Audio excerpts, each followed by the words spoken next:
I am on page 56 in the textbook, and we are looking at example 3. And this is showing us how to use a proportion to calculate a percent problem. And I've already given you an example of that, but this one will do as well. Imagine that you and your friends celebrate a special event by eating dinner at your favorite restaurant.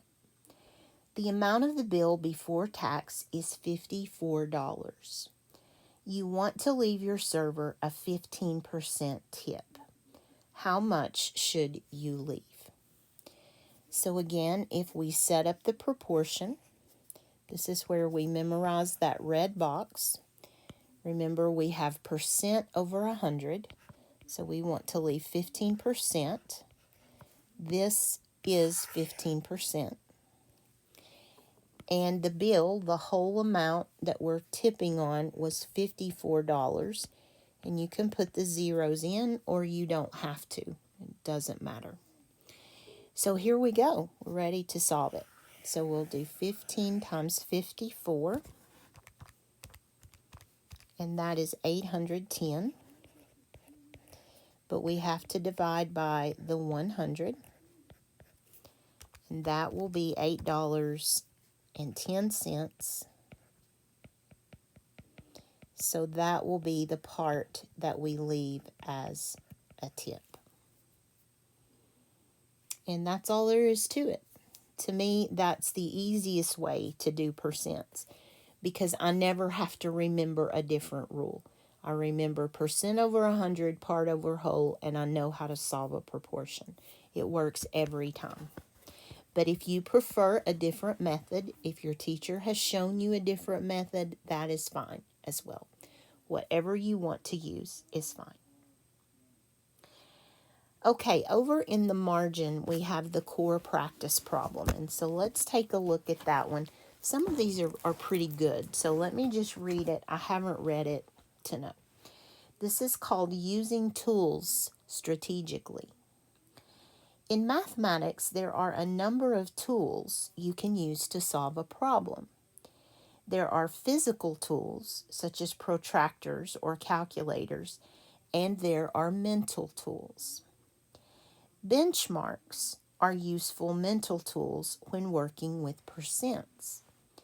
A benchmark is a point of reference from which other measurements or estimates can be made. For example, you can estimate 33% of 25 by using a benchmark fraction or decimal in place of the 33%. You know that 30% or 0.3, so 33% of 25 is about 0.3 times 25, which is 7.5. Because 33% is greater than 30%, 33% of 25 is greater than 7.5. A good estimate is 8. Use a benchmark to estimate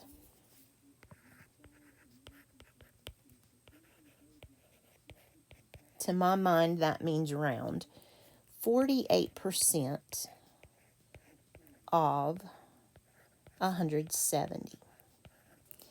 So I'm looking at this and I'm thinking, that is almost 50%. That's the benchmark. We're close, which is the same as a half. So what is half of 170? 170 divided by 2 is 85. So I'm going to say that 48% of 170 is about 85. Now, I'll just be honest with you. Using the proportion method, to me, it's just as quick to find the actual answer because I know the method's going to work. I don't have to worry about rules. So let's try it and see what the actual answer is. So percent over 100, that's going to be 48 over 100. The of is 170. So using my calculator, I guess if I didn't have a calculator, I would use the 50% because I could do that more easily. So 170 times 48 is not what I came up with. That's 8160 divided by 100 is going to be 81.6. So we were pretty close. 85 is a little more than what the 81.6, but 50% is a little more than 48. So that's all they're saying, is that if you want to do that, you can estimate using benchmarks. If it's 50%, that's a good benchmark to me, because I can take half in my head usually without a lot of trouble.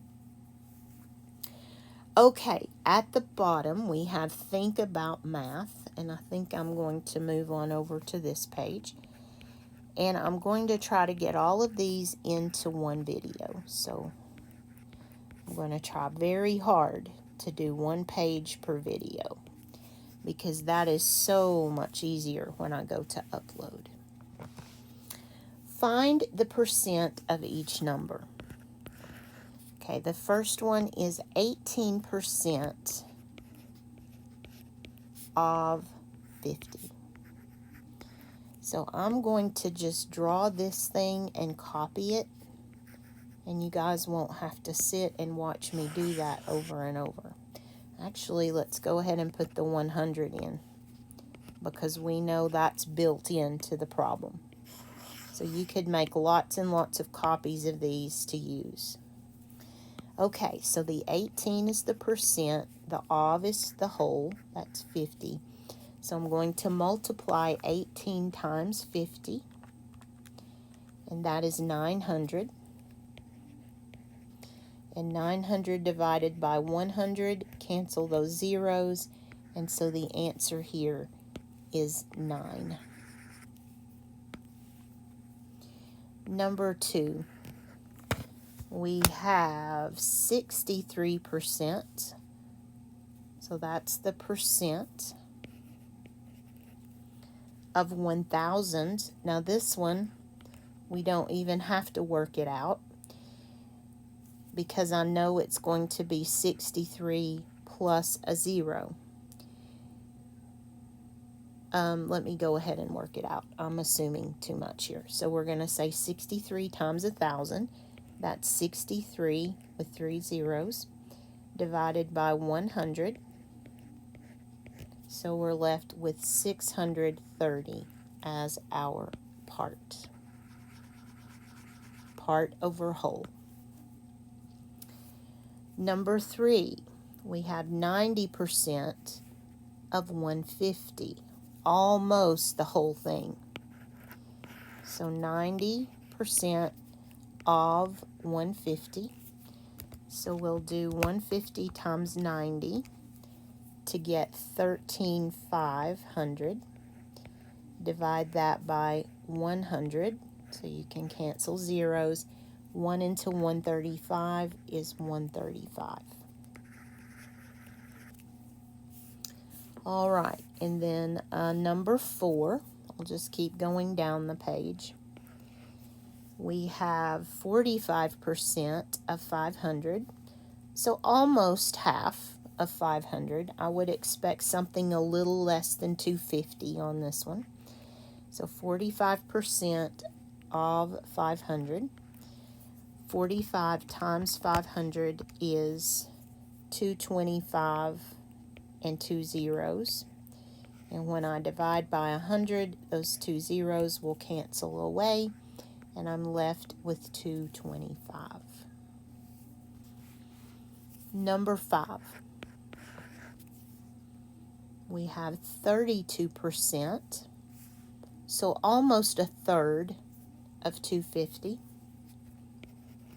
33% is a third, so 250 here. 250 times 32 is 8,000. Be careful if you're canceling on this one.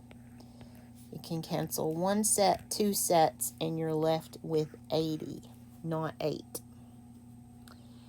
And then number 6, we have 75% of 900.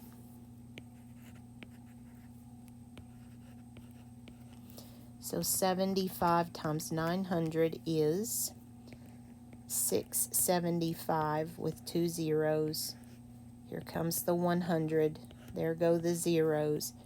So 675 would be my percentage. Okay. Again, there are many ways to do percents, but this is the way I prefer. I'm going to stop this video and I will see you for 57.